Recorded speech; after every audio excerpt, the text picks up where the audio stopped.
they're talking about, because they're calling this event a disaster.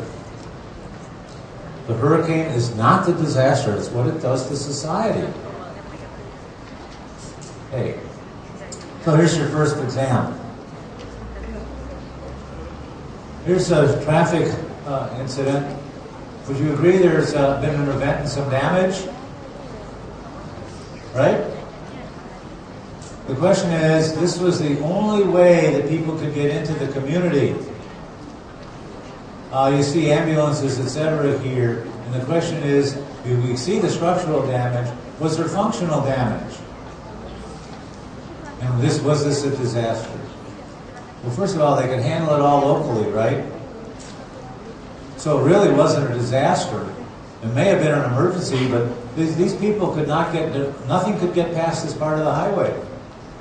Which means they couldn't get food, they couldn't get water, they couldn't get necessary supplies. So the question, what is this? Is this a hazard, an event, structural damage, or functional damage? We all agree it's structural for sure, right? Do you think the function was impaired? Oops, sorry. Yeah, it sure was, right? Couldn't get any materials past that. Here's another one. This is one of the problems we have in the state of Wisconsin, is we may get heavy rains, or we may get major snow melts. You know, the snow doesn't stay that way. It eventually melts, and if there's too much snow, we tend to get into floods. So here's a flood. Do you agree that this is an event? We had a lot of rain, a lot of snow melt. That was the hazard. The event was the snow melt, rather. And did that create structural damage? Do you think that society was impaired because of all this water? The function of that society was impaired? Do you think this businessman was able to keep the business open? No, probably not. So once and again, we got functional damage. How about this? Remember this? Still a nice swimming suit. Was this a hazard? Or was this an event? Or was this damage? This is still the event, right? We know the hazard was the fault line. The event was the earthquake, and the secondary event was the tsunami, and it hasn't made any damage yet. Is it gonna? Going to? Excuse me. Gonna is an expression we use in my part of the world. It's certainly going to cause damage, right? And probably a lot of dysfunction. This is a note that was received in the anthrax issues in the national capital. If I can read it now. This is next. Take penicillin now. Death to America, death to Israel, Allah is great. What is this? Is this a hazard? Is it an event? Was there damage? What do you think? Yeah, I think it's a hazard, right? Nothing's happened. It's kind of a warning. It means you ought to get ready, even though you don't know what happens. Questions about this so far? We have about 4 more hours of this part, and then we'll do the rest. Is that all right? I'm joking. Don't take anything too serious. Lastly, in terms of this material, and then we'll have Elaine work with you a little bit, we're going to talk about capacities and the thing called resilience. Because this goes back to this thing. Remember that? Do you remember this? You've seen this before, maybe? So what we have to do now is take a look at what potentially could we do to decrease. If we have a hazard and we identify a hazard, and you know what your hazards are here in Indonesia pretty well, most of them. If you know what the hazard is and the event, is there something we can do between the hazard and the event to make the event less severe? Or to prevent it even better from happening. So for example, if you have a hazard to an event and you don't have a hazard, can there be an event related to no hazard? Come on. You guys are still looking pretty alert for this early in the day. If you don't have a hazard, can you have an event? No, of course not. So the best thing to do if you have a hazard that's dangerous is to get rid of it. Right? Get rid of it. If you're carrying material around that is potentially dangerous and you worry about it, then maybe you ought to have the truck go someplace else. Then you're not exposed to the hazard. And if you're not exposed to the hazard, then you can't have an event. So what do we do in terms of a delayed onset event, like a cyclone?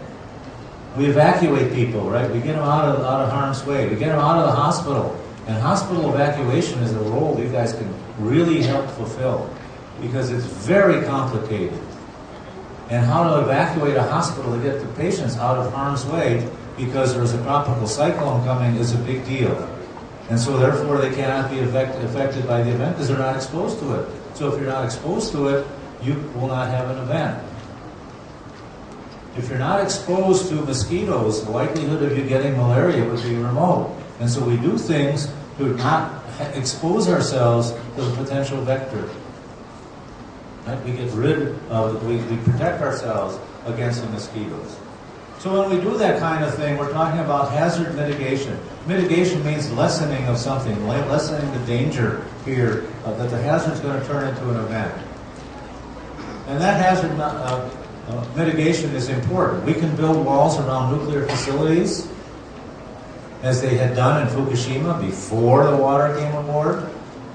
Right? That was supposedly protecting people so the radiation didn't get out. That's hazard mitigation.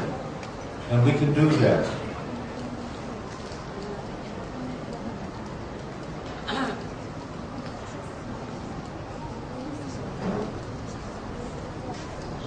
Now I at least can hear myself. So we can modify the hazard likely to become an event. We prefer not to have it happen. And so we can build dikes, we can do things that would prevent that hazard from becoming dangerous. So hazard mitigation means that I get rid of decrease the likelihood that the hazard is going to create an event. And we do that sometimes. The Norwegians are good, and the people in the mountains are used to firing cannons so they can make an avalanche occur in a place that it won't be dangerous to humans. So they do that. They encase nuclear facilities to protect them so that the radiation doesn't get out. They detoxify materials so that they're no longer dangerous to us. Or we get them out of the way. We get people out of the way. We evacuate them. And then we make safer highways with motorcycles that people are wearing helmets. Right? So the hazards here, I mean, it scares the hell out of me when we're driving down the road and these little machines are going everywhere. We don't have that thing, but we're developing them now with a lot of students using motor scooters. Slower, but they ride on the sidewalks, they ride in the alleys, they ride through intersections, they don't obey any laws.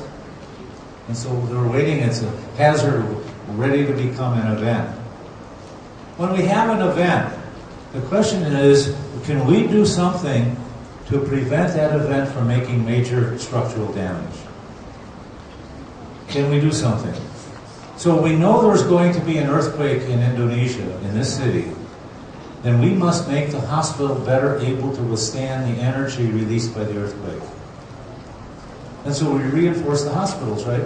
We make them structurally more sound so that they can withstand the likely event when it occurs. And what that is we call that the absorbing capacity. The ability of that hospital now to sustain itself and not fall down when there's an earthquake. And you guys are really good at doing this now.